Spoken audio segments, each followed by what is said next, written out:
Assalamualaikum. Today I am talking about History of English Literatures Part A. All questions. It's the English second year's questions. So let's start. What is the masterpiece of Geoffrey Chaucer? The Canterbury Tales. Why is 1798 a landmark in the history of English literature? Because Romantic age started this year. What is the first tragedy of English literature? Gorboduc. Which poem is considered as the first English epic? Beowulf. Name the university wits.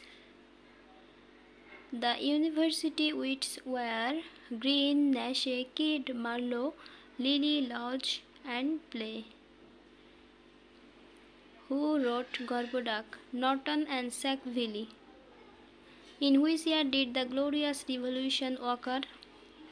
In 1688. Who is called the poet's poet?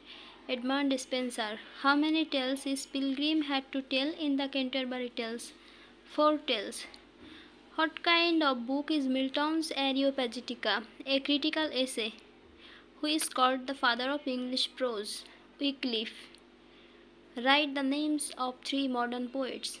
Yeats, Eliot and Dylan Thomas. তো আমরা এখানে দেখছি একদম সহজেই প্রত্যেকটা কোশ্চেনের উত্তর দেওয়া আছে। আমরা শুধু পরীক্ষার সময় উত্তরগুলো সুন্দরভাবে সাজিয়ে লিখব টেন্স অনুযায়ী। এটাই। ধন্যবাদ সবাইকে।